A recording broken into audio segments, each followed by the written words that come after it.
Good afternoon, everybody. It is a pleasure to be here with you, to be gathered together on this Tuesday afternoon. Thank you so much for joining us today, whether you're joining us on Facebook or here in our Zoom room. It's wonderful to have you. I'm Rabbi Sarah Berman. I'm the Director of Adult Education here at Central Synagogue, and it is my honor and my pleasure to welcome to our community this afternoon members of the Parents Circle. This is really a privilege for us to get to hear about life in Israel, in the Palestinian territories, and life across those divides from people who are there and have a different perspective, perhaps, than anybody you've ever heard from before. I don't want to ruin the experience by giving too much away. So I'm going to turn this over to our friend and colleague from the American Friends of the Parents Circle, Shiri Orion, who will introduce the program and then moderate for us. Shiri, thank you so much for being here. Thank you so much, Rabbi Berman. Thank you for welcoming us and for having us here today with you and with you all virtually. My name is Shiri Orion. I'm the Executive Director of the American Friends of the Parents Circle. I'm based in the US, and we raise awareness and support for the work on the ground in Israel and Palestine that our members and our staff work tirelessly to do. Today, you'll get to meet two, not only of my favorite people in the world, but two of the most inspiring, remarkable, I want to say heroes, but they don't like it when I call them heroes, but they really are. Rabbi Damlin and Bassam are Amin. They're both bereaved members of the Parents Circle, and I'll tell you a little bit about them, but I want you to keep some things in mind before I tell you about them, because when they start speaking, you'll be on the edges of your seats. You'll be captivated by their stories. You'll have lots of questions for them. But while they're talking, I want you to keep in mind a number of people that aren't here with us today. First of all of the people that have been lost to the conflict. Those are the most important people. They represent deaths that we work day in and day out to prevent from having any more deaths. I also want you to remember that there are 600 other bereaved Israeli and Palestinian families that make up the Parents Circle Families Forum. They've all have lost a close family member to the conflict, and they've all chosen a path of reconciliation rather than revenge. These 600 members, together with our 15-person staff, we have an office in Israel and in Palestine. We have a joint Israeli and Palestinian board, which is unprecedented. And we, together, all of these people, they provide education and public awareness programs day in and day out in Israel and Palestine. They speak in schools, they speak to adults. We have young adult programs. We have programs for women's groups. They are working to show that the other side are human beings, just like we are, that they have dreams and fears and passions and hopes for the future. And this humanization is really the essence of the work that we do, plus the fact that we can bring Israelis and Palestinians together to engage in dialogue. I mean, I was thinking about that the other day. We say it and it rolls off the tongue, Israelis and Palestinians engaging in dialogue, but it's a miracle to make that happen every time. Permits, logistics, the army, the PA. We just had a members meeting where 130 Israeli and Palestinian bereaved members came together for the weekend. You can't imagine the hoops we had to jump through in order to make that happen. And the results are incredible at the end. The connections that are formed, the way that they gain power to share their stories with others, Israelis and Palestinians, and people all over the world, to say that if they who have paid the price, the highest price, can choose peace, then surely anyone can. But enough about me and the Parents Circle. Now I want to turn it over to Rabbi and Bassam. So Rabbi Damlin is joining us from Jaffa, Israel, and she is a bereaved Israeli mother. She lost her son, David. Bassam Aramin is a bereaved Palestinian father. He joins us from Jericho in Palestine, and he's a bereaved Palestinian father who lost his daughter, Abir. They are going to share with you their stories today, why they chose this path, why they continue to get up in the morning and continue to do the work that they do. They are going to start with the biggest fight between Israelis and Palestinians, which is who goes first. Bassam, Robbie. All right, I give up. I will not occupy your space at this time. Thank you. It's actually an extraordinarily difficult time to talk about bereavement because the whole world is in a state of bereavement. Just think about what's happening in Ukraine and think about all the people who died from corona. And sometimes I feel like a very small person to be even telling my story when now there are so many dreadful things happening and we're almost helpless to do anything about it. So I'm thinking that maybe what we do in the Parent Circle can be a kind of inspiration for people who've suffered loss, that they can understand that if you find something that is meaningful for you, you could make a difference in your own community, and that it doesn't have to be about Israel-Palestine. It might be anything that you are passionate about. But if you've lost somebody, and if you can find that thing that gives you a reason to get out of bed in the morning, that is the most extraordinary gift.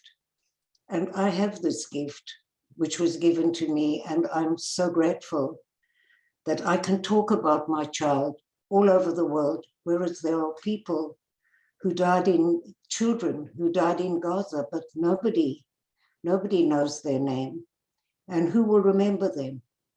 And so what is this all about? How do we continue to work within this whole milieu of people dying and of being 4 people stabbed today who died, 2 wounded, Palestinians stabbed. Every day there's this vicious, vile cycle of violence. How do we stop that? What is a method that can be used that could change the scene? I remember when I came from South Africa originally, if you would have told me then that blacks and whites would sit together in a room and not want to kill each other, I would probably have said you were mad. And yet look at what happened. There was a sort of miracle.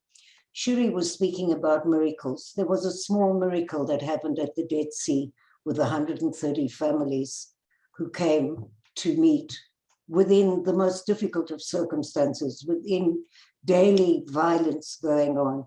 And yet this joint sharing of pain creates a sense of trust that has been built over time, and nothing will stop us from working. So when the army came to tell me that my son David had been killed by a Palestinian sniper, I think one of the first things that I said is, you can't kill anybody in the name of my child. And that was probably something of a forecast of what I was going to be doing for the rest of my life. I'm quite an endangered species by now, but for the past 20 years, I have been convinced that reconciliation and nonviolence will be the only way for us to have a lasting peace, and that the actual vision of this organization is to create this framework for a reconciliation process to be an integral part of any political future agreements. Otherwise, we'll have another ceasefire. So everything that we're doing and everything that I gave my time to and give my time to is to create this atmosphere where it is possible to understand that there has to be reconciliation. It's not about falling into each other's arms and loving each other. It's about respect. It's about understanding. It's about human rights. And so almost immediately I knew that I wanted to do something that would be meaningful and would prevent other families from experiencing this pain, especially mothers. And a religious Jewish man came to talk to me and invited me to a weekend in East Jerusalem with other Palestinian and Israeli bereaved families. And I remember sitting around the table and looking into the eyes of the Palestinian mothers and realizing immediately that we shared the same pain. And apart from that, we could be the most powerful voice if we would stand on a stage together and talk about reconciliation and talk about nonviolence. Wouldn't that be an example to everybody else? It changed my whole life that weekend. I started to travel all over the world with a Palestinian partner, completely convinced that I was extremely important because I spoke in Congress and at hip hop concerts and in the House of Lords and to anybody that would listen. I had English, which was quite useful, but most South Africans do have English, even though people seem to think you're intelligent if you can speak English. In any event, it was an extraordinary experience for me because it was giving voice to the pain that I had and allowing myself to talk about David in the most extraordinary of circumstances. One night I was sitting at my computer waiting, writing endless emails, and there was a knock on my door, and when I opened it, there were 3 soldiers standing there. That's a very bad sign. In Israel, if you open the door and there are 3 soldiers, it only means one thing, that they've come to tell you some dreadful news. So I kept slamming the door in their face, and eventually I opened it and they said, "We've come to tell you that we caught the man who killed David." Now, some people might think that would be a joyous occasion for me and I would feel a great sense of revenge. But actually, this was one of the most difficult things that happened because now, I'm on the line here. Am I ready? Do I believe what I'm talking about? Is that honest? To go around the world talking about reconciliation and nonviolence and spewing all these rainbows and flowers and bad poetry. So it took me 3 months and I of really questioning my own integrity and if it's okay for me to do this work. And one morning I woke up and within 10 minutes wrote a letter to the family of the sniper who killed David. And in the letter, I told him about the Parents Circle, about the work that we do, and about David, who was a student at Tel Aviv University and was studying for his master's in the philosophy of education and belonged to the peace movement. And yet he still was willing, after much soul searching, to go and guard a post which was belonged to settlers, to guard the settlers, even if he didn't agree with the fact that they should be there in the first place. And if he realized that he was the officer and what would happen to his soldiers if he didn't go. And about 3 years later, I was at a meeting at the American Embassy and there was somebody sitting in the audience who kept looking at me, a Palestinian man. And I knew he wanted to say something. And he came and he said, "Listen, I want to tell you that the day before your son was killed, I drove through the checkpoint and there was this very tall young man who came to talk to me. And he said, I have to look at your papers. It's my duty. I'll do it as fast as possible." And they got into a conversation and he said, and when I heard that David was killed, I was so sorry. And that is really the essence of the work that we do in the Parents Circle. It's about seeing the humanity in the other. It's about realizing the needs of the other. And so also I said in the letter that we should meet, his parents and I, because we owed that to our children and grandchildren. And I'm not, if you get to know me, the most patient person in the Middle East. I imagined immediately there'll be some kind of reaction. It took 3 years and I got a letter to say that I was crazy. Of course, I knew that a long time ago, and that I should stay away from his family, and that he killed 10 people to free Palestine. But the fact is, I knew from his parents who told the 2 Palestinians who delivered the letter that when he was a very small child, he saw his uncle violently killed by the Israeli army. And afterwards, he lost another further 2 uncles in the second uprising. So he went on a path of revenge. And there was a sense of freedom after that. You know, I gave up being this victim of what Thaya, that's the name of the sniper, would do. And that freedom I recommend to everybody, not to maintain being a victim of anybody. It doesn't have to be something so dramatic. But if you can give up and if you can free yourself from the victimhood, you will find an extraordinary experience in your life. Anyway, we went to South Africa after that, 2 filmmakers and myself, and we wanted to look at the Truth and Reconciliation Commission. And I also wanted to investigate the meaning of forgiving. And I met this woman whose daughter had been killed by APLA, which was the military wing of the African National Congress. And she said at the Truth and Reconciliation Commission, I forgive you, which for me was an extraordinary statement, and I wanted to understand what she meant. And I went to meet her, and she said, forgiving is giving up your just right to revenge. And then I met the man who actually sent the people to kill her daughter.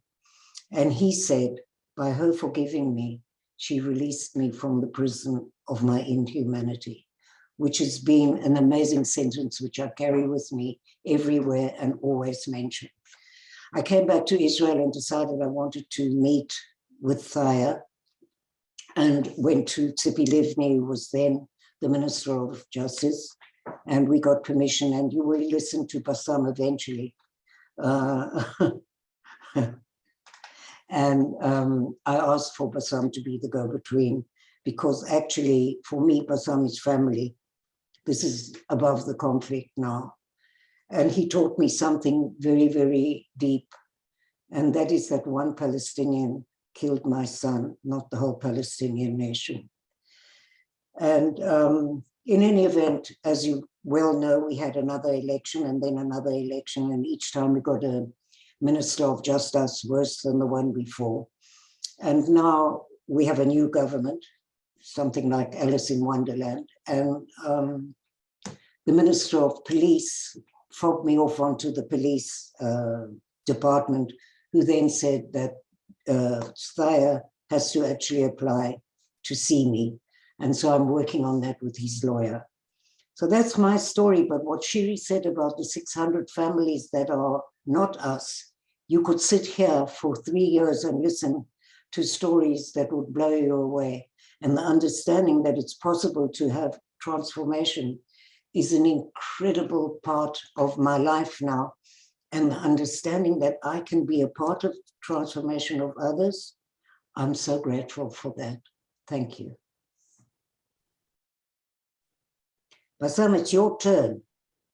Thank you, Rabbi Berman, for inviting us. Thank you, Sherry, as always, for your comprehensive introduction. And thank you, Robbie, for who you are. And thank you all for your time to come to listen to our sad stories. I will start with what Mahmoud Darwish says, our national poet. He says, tomorrow the war will end and the leaders will shake hands. And this woman will remain waiting for her hero husband. And this sister will remain waiting for her brother. And those children will remain waiting for their father.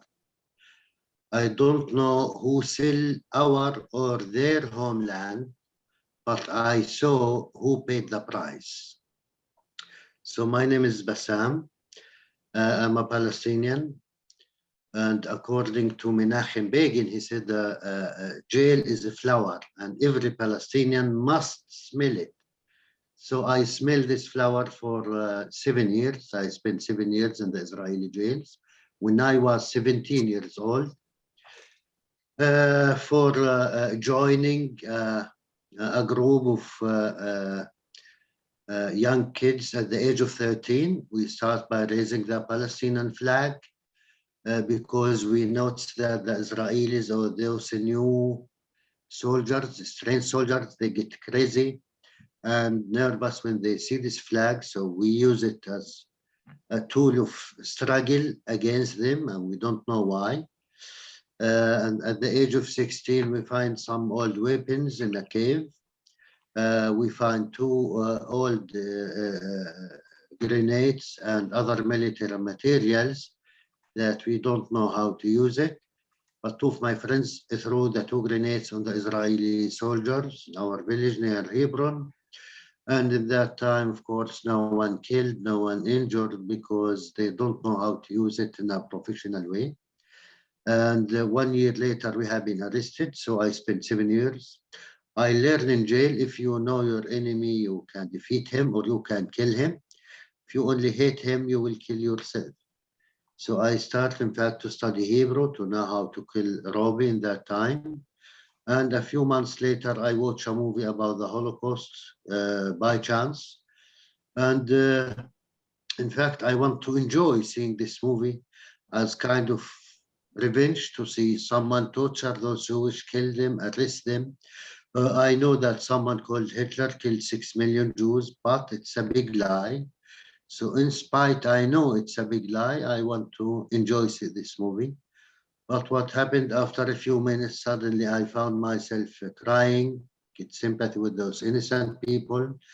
And I don't believe that this is really, or this is the reality. I cannot believe in our world that there are human beings can do the same to other human beings. I start to cry because according to my culture, to my religion, the worst is to see women naked. But I decide that I want to know more about this big lie, if it's really happened or it's just a movie. And after almost 30 years, I have the opportunity to make my master's degree about the Holocaust in Bradford University in the UK. Then after that, I start to visit death camps in Germany as a tool to know about the other side or the enemy in order to know how to defeat them or win over them. Then you find yourself in a different place. Then you understand that if you know more, you act better. If you don't know, simply you don't know. And always it's good to agree with yourself, with your narrative, with your story, with your history, and believe that you are the right person. It's always good. But when you start to know something different, you start to suffer because you cannot keep silent.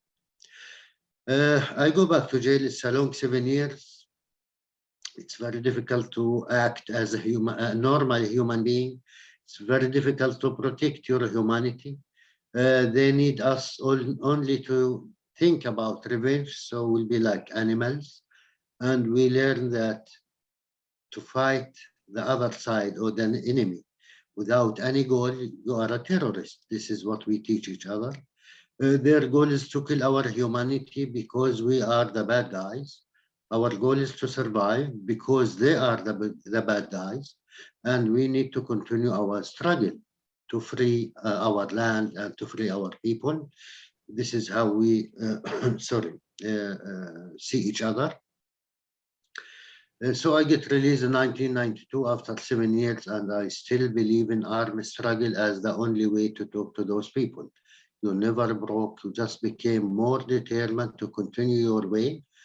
But 2 years later, in 1993, 1 year in fact, suddenly we have peace. We have Oslo agreement for the first time between PLO and Israel.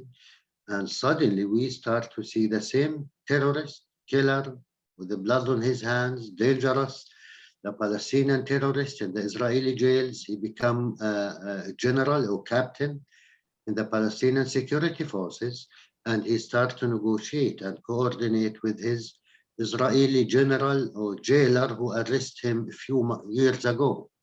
So for me, it was like a paradox. What happened here? Then I start to ask myself, so why I spent 7 years in jail? Just for Arafat and Rabin to shake hands. Why they didn't make it 10 years before, 20 years before? They will save thousands of lives of the Palestinians and the Israelis, and at least I'm not going to be in the jail. So briefly, I support this agreement because everyone normal want to live normally in peace. I get married, suddenly I have 6 kids, and they became my Palestine, my Israel, my homeland, my promised land. And my goal was to protect them, to educate them, to raise them up, and that's it. This is my job in life. Because suddenly, as I said, now we have peace. So we think we have a big hope in that time that we start to live in peace, Israelis and Palestinians. Unfortunately, you cannot protect yourself and, of course, your kids, which is not a normal life. It's like today for people killed. So sometimes if you survive, it's only by chance, not because you are a wise man, which is not a normal life. But this is what we hope for in that time. In fact, it's a longer process, but briefly, I become very active in my society in the Palestinian side. When I discovered that more than 100 years we are trying to kill each other, to defeat each other, and the result until today, Israel is not safe and Palestine is not free, but more blood, more pain, more victims, and we continue like this is the normal thing to do forever. I decide that we need to change our way to achieve the same goal by joining forces, Israelis and Palestinians, against our common enemy, which is the occupation, the hatred, the victimhood mentality, the darkness. We need to release ourselves from this past. Until 2002 and 3, I hear in the Israeli media about something called refuseniks, ex-Israeli soldiers and officers who refuse to serve in Palestine or in the Palestinian territories. We don't want to be part of this illegal and immoral occupation to another people because it's against the Jewish values, against the Zionist values even. And I wish to meet them to understand why they refuse to continue occupying us. And 2 years later, by chance, we had the first meeting between 4 Palestinians, ex-prisoners, I was one of them, with 7 ex-Israeli officers. And this was the most difficult meeting for each one of us. We are the real enemies. We know each other. We hate each other. And we did our best to kill or to harm each other physically from both sides. So it was very difficult, but we agreed to make another meeting and another meeting until 1 year. We became 300 members, all of them ex-enemies. At the end of this year, we create a movement. We call it Combatants for Peace. And our slogan was what Nelson Mandela says. He says, if you want to make peace with your enemy, you need to work with your enemy. Then he became your partner. And this was our goal, to prove that there is a partner in the other side for peace. 2 years later, in the 16th of January 2007, around 15 years and 1 month, one Israeli border police teenager shot and killed my 10 years old daughter, Abir, in front of her school, her head from the back, from a distance of 15 to 20 meters. She was with her sister and 2 other girls in front of her school, 9:30 in the morning, as I said. Abir fell down, and 2 days later, she passed away in Hadassah Hospital, where she born. 2 hours later, I received more than 30 Israeli families who come to pray and to support little Abir 2 days until she passed away. And that evening, we have like a small press conference. And I said, we need to double our efforts, especially now to achieve peace, because at least I have another 5 kids. I want to protect them. And if the worst happened, I hope Abir will be the last victim between the Israelis and the Palestinians. But I am not going to give up. I will follow them in the court, even after 100 years. They need to be punished. 2 days later, Abir passed away, and after 4.5 years, the Israeli Supreme Court decided that the mother have the right to know the killer of her daughter, but because it's 4.5 years, and because lack of evidence, we close the file. This is exactly what I said even 2 days before Abir passed away. In fact, after 3.5 years, I met the victim who killed my daughter in the Israeli court in Jerusalem. And I said to him that you are not a hero and you are not a warrior. You didn't kill the enemy or the terrorist. You just killed 10 years innocent girl. And if you think it's okay to kill my daughter, enjoy your crime. I don't ask for revenge because I don't take revenge from victims. For me, you are not less victim than your victim. But in any time in your life, if you come to ask me to forgive you, always you will find me there. I will forgive you, but it's not because of yourself. It's because of myself. Because I really love my daughter very much. And because I have another 5 kids. I don't want them to grow up as victims to you. And you are a victim by yourself. It's a long process to change yourself, not the situation.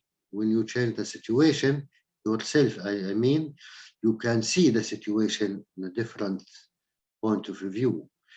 In fact, I joined the parent circle 2 days after I lost my daughter because one of the Israeli co-founders was a bereaved father, a bereaved brother.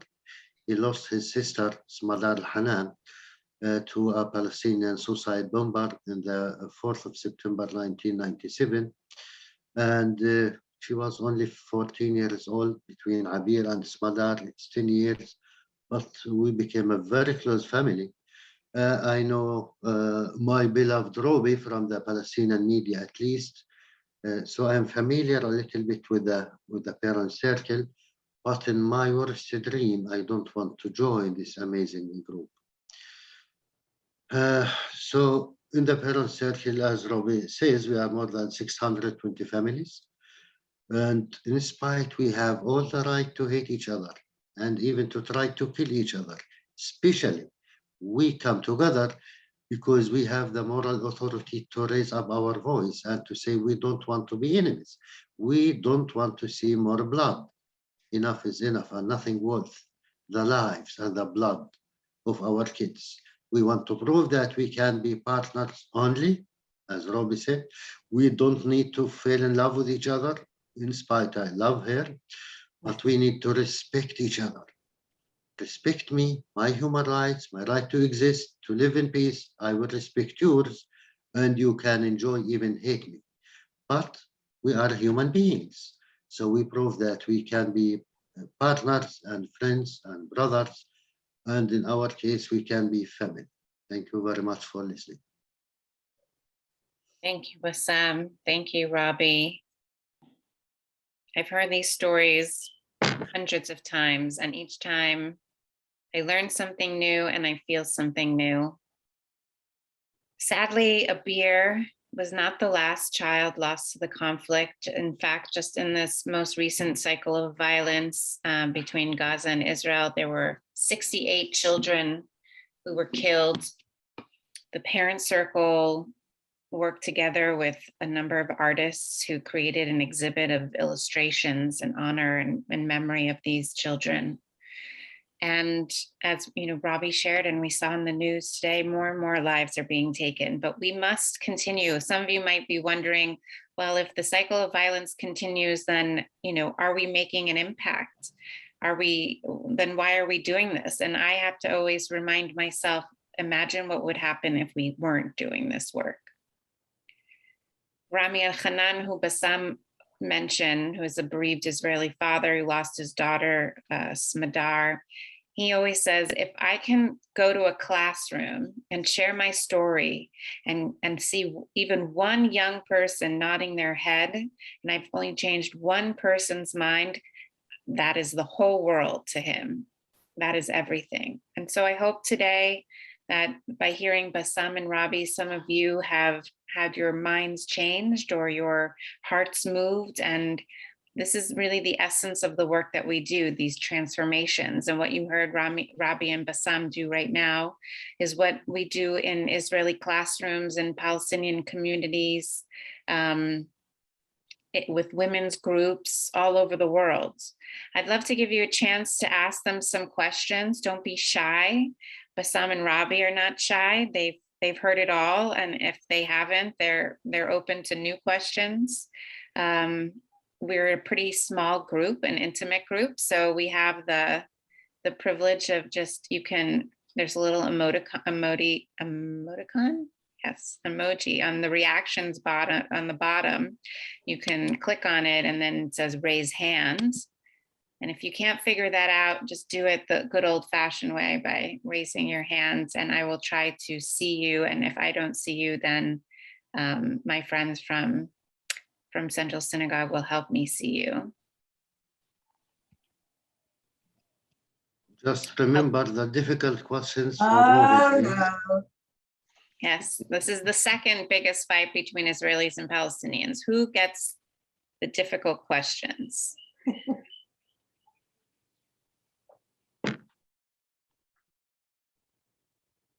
Looks like we have a question from Sarah. Hi, Sarah. Hello. So I know that when he was alive, Marshall Rosenberg started schools for Palestinian and Israeli children together, teaching them nonviolent communication. Are those schools continuing, and have they had an effect on these conversations and on the way that relations have continued? Or are they changing what's going on? Robbie? Yes, the schools continue very much. It's called Yad Bayad. Why don't you leave us all on a general screen so we don't have to see all my wrinkles? Can't we just all be together without this big screen? Then I can see people, and maybe they'll even turn up their cameras, which makes it even nicer. So, yes, if you can, if you're not in your pajamas, please turn on your video. Even if you're in your pajamas, we don't care. yes. It seems that my greatest joy in life now is to get a new pair of pajamas, which is a very sad indication of corona. So where is that lady that asked the question? There you are. There. So yes, it's there are schools called Yad Bayad, and they continue, and kids learn together, and they speak Hebrew and Arabic, which is so important, because actually, if you will ask an average 17-year-old kid in a classroom, and we work in classrooms all over the country, you will ask an Israeli child, who of you have ever met a Palestinian? It's nobody. Who speaks Arabic? Maybe one in the class. And who's been overseas? Most of the class. So this is the picture of being this total cutoff.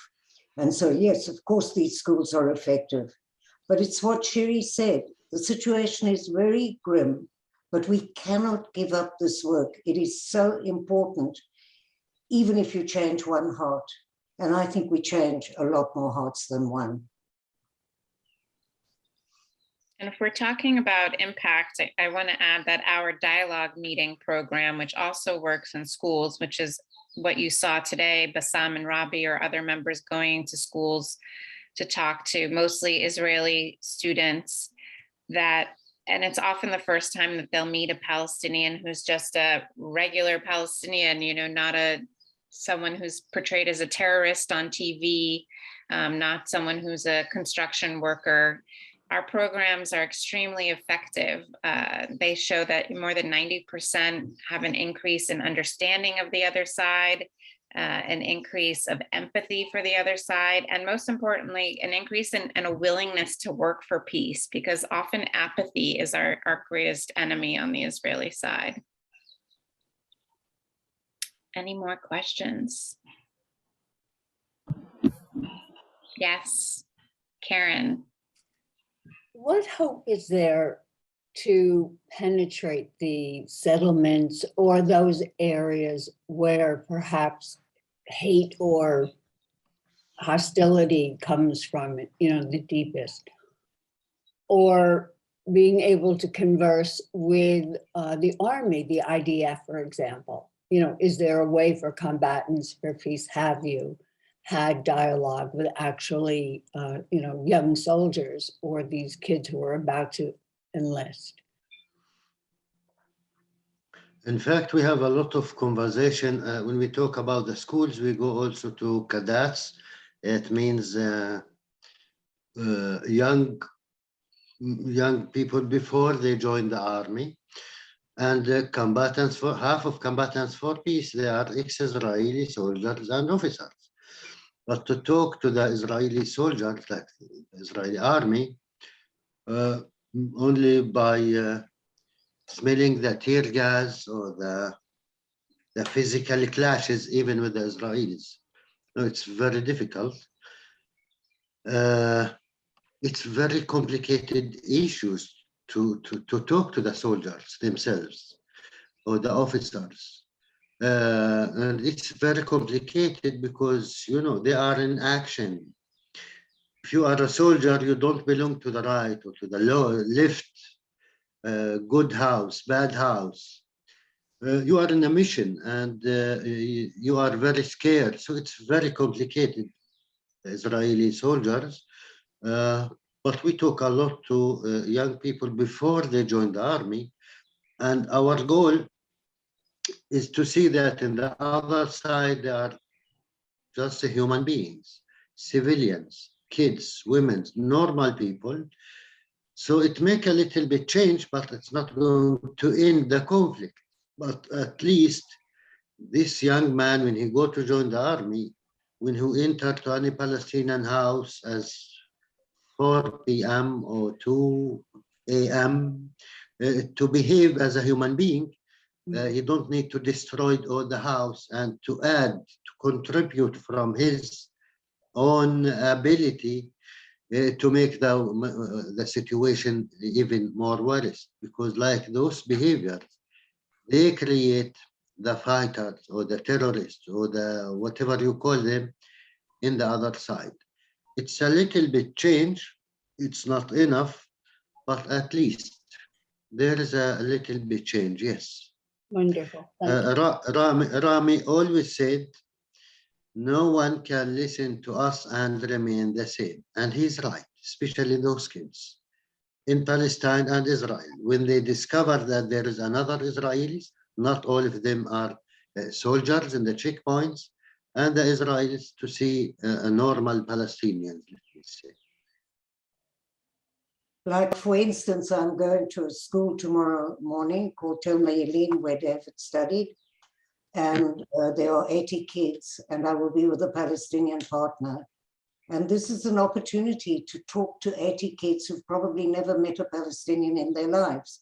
So can you imagine what happens if they listen to a story and understand the humanity of the other? That's what's so important. And so for what we can do is what we do, which is incredible actually in the climate of what is happening. And I just wanted to make one other comment about people who've lost. You know, we are going to be facing a huge, huge community of bereaved people who couldn't say goodbye.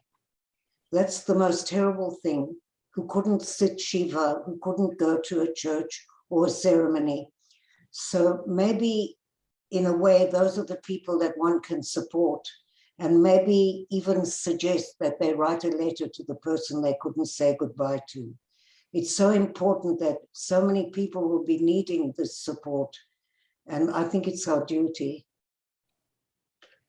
This program that Robbie is talking about in Bassam, the dialogue meetings, is under attack constantly, and it's getting worse all the time. There are members of Knesset and there are protesters, infiltrating into parent groups and attacking the parent circle and the schools, saying that they're allowing terrorists into the schools. So, the fact that we can bring a program into the school is another big miracle. There's a great question here in the chat that I love. I'm going to read it to you, Rabbi and Bassam. Mandy's asking, can you paint a picture of what daily life is like for Palestinians and Israelis? I feel like it's hard to get an accurate picture. It seems like Israeli policies, and often those carrying them out, treat Palestinians terribly, but also it seems like Israel is constantly under attack. What is daily life like under these conditions, and how can dialogues like the ones you work to make possible change this daily life for the better? I think that's a great question because, I think people don't actually ever see, daily life without coming to visit, and that's very hard to do. So we might take it for granted because we know, but Robbie, what did you want to say? Very easy question for Robbie, yes, please. What? It's an easy one for you. It's an easy for Robbie, but harder for you. Well, this is exactly what I wanted to say. I mean, it's terribly, well, not terribly easy, but it's a lot easier to be a peace activist if you live in the circumstances that I do. As difficult as it is with having people criticize you and write you dreadful threats, but think about living in the occupied territories and that there's not freedom of movement, which is a basic human right. And think about what it's like to be daily having to go through a checkpoint and having your life or your fate in the hands of some 18-year-old kid who has no idea what he's doing there. And you never know how trigger happy he might become out of fear. This is not about hatred. This is about fear. And there are so many incidents all the time. And I worry tremendously about how the army are behaving. It's all part of education. The more we can expose kids to what it's like to live in the occupied territories, to what Palestinians, who they are. I promise you that most kids at the age of 17 don't even know where the occupied territories are. They have no idea where they're going in the army. They have no idea what they're going to do. And much of the behavior comes from this fear, which creates hatred, which creates violence. And so, these are the things that we have to deal with, and that's why tomorrow morning I will get up and go and talk to 80 kids, because that's what they need to hear. They need to meet the Palestinian much more than they need to see me. And you would be amazed how they suddenly have this emotional breakthrough when they recognize that this person is just a human being who got up maybe at 3 o'clock in the morning to go through a checkpoint and came to their school all the way from the occupied territories. We need to appreciate that.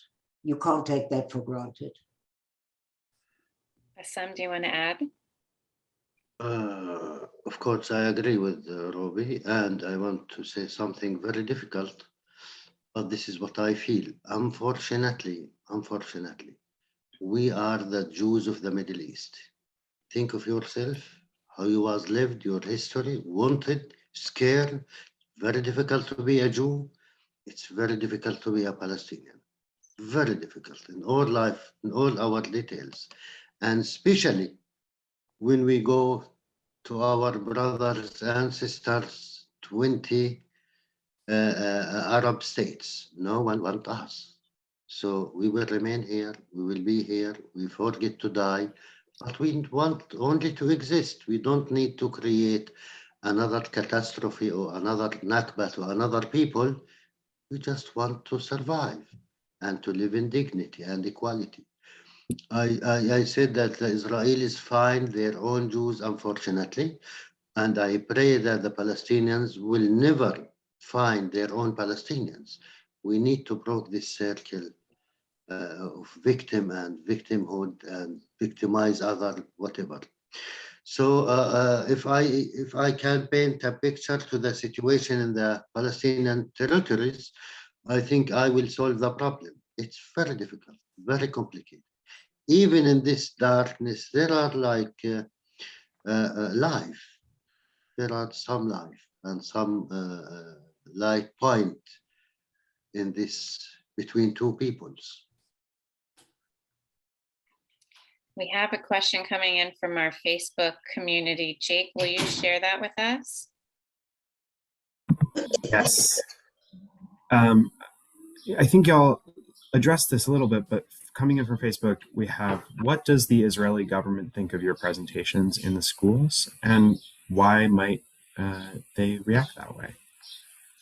Well, firstly, you can't talk about the Israeli government they are individuals, and there's so many different opinions and parties.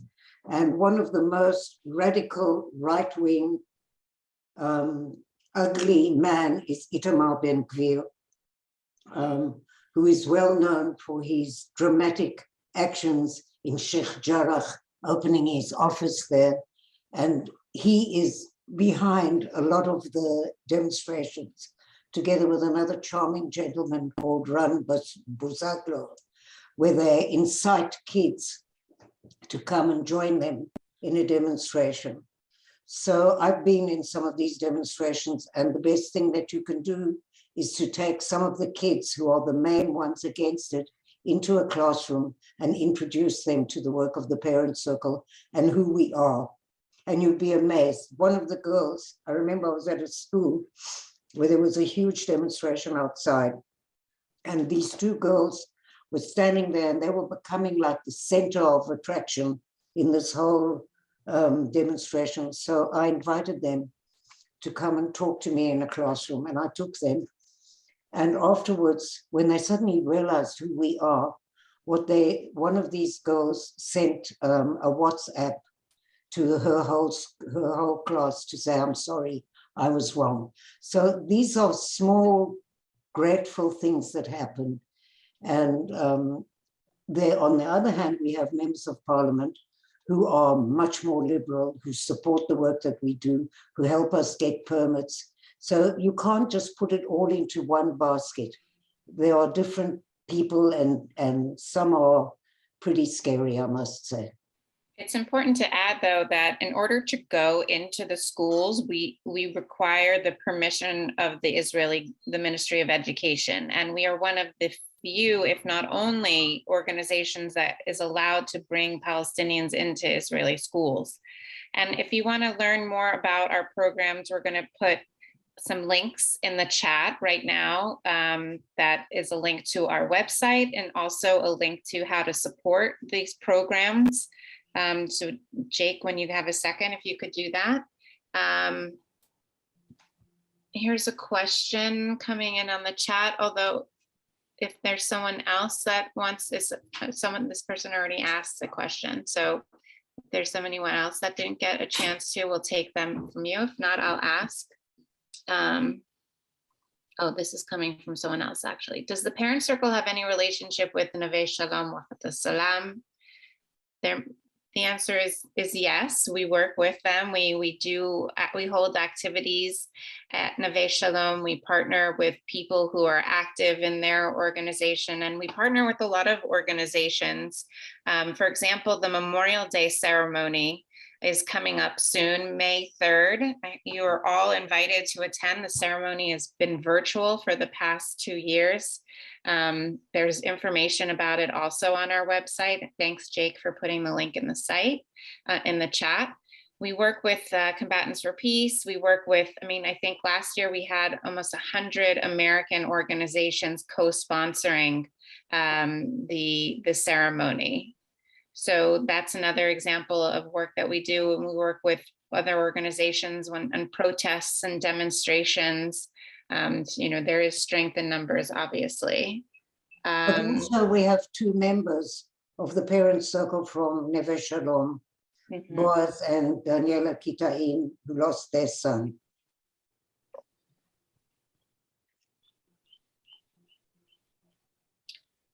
We have to wrap up soon, I think. Do we have time for one more question, Rabbi Berman, or should we one more question?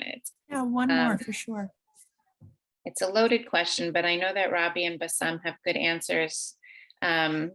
Someone is asking about our point of view on boycott, divestment, and sanctions. What advice do you have for how to respond to people who support an attitude of anti-normalization, no acknowledgement of Israel? So I think there might be we need to clarify what anti-normalization means and then talk about BDS. So Bassam, enjoy yourself, enjoy your crime. It's my department. Indeed. Whenever they ask me about normalization, I said, this is my job. I am fighting to achieve normalization because we don't have normalization. This is what we want to live in, a normal situation. our activities in the parent circle and combatants for peace, in fact, to achieve normalization, because the situation is not normal. And if we talk about political normalization or diplomat, it's between states and not between people. And this damn it normalization, it's not going to prevent us to continue fighting together to achieve peace and justice and reconciliation, because sometimes it's an excuse not to see the other side and not to meet the other side. For the BDS, you will never find a Palestinian who said, I am against BDS. No, at all. But what's the goal of the BDS? For us, for the Palestinians, it's a very moral, non-violent issue to let the people in Israel ask what happened. There is something wrong, because they don't pay the price of the occupation. They have no idea what happened in the occupied territories. But if this BDS is to boycott Robi, I am against it. To boycott some professors or people who are very, very moral, and they are pro-Palestine and Israel. They are pro-peace. So sometimes, I don't know, I think they don't know how to sell themselves or to market themselves, and to look like they are anti-Israel or anti-Judaism. They are anti-occupation, but not anti-Israel. This is what I believe. But Robi is more open about this issue. Well, let's say that everybody who comes to visit me has to bring me 2 pints of Ben and Jerry's. Would that be a good enough answer for now? Because this is a very long discussion about BDS and what does it achieve. And, you know, for instance, if you know about the South African, how apartheid came to an end, mainly it was all about sport. I know this is hard to believe, but for South Africans, sport was like a religion. And when they couldn't play in the Olympic Games and when they couldn't play rugby, this became a huge problem when it really hit. And I wish that what we could do instead of that would be to take every single Israeli and make them go to the occupied territories to see what it's like to live in Shorafat, to see what it's like to live in Dahesha refugee camp, to see what that's all about and to meet. That would be so much more productive because people don't want to know. And on that charming note,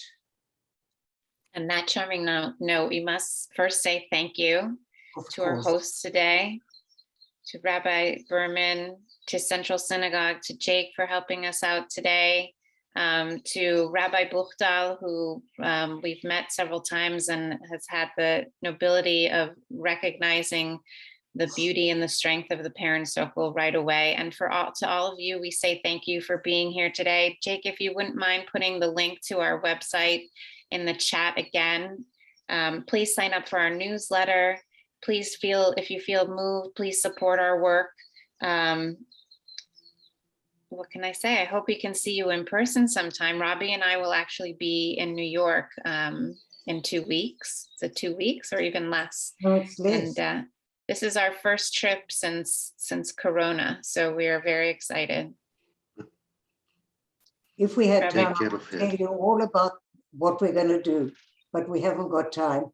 So that's for the next episode. And thank you.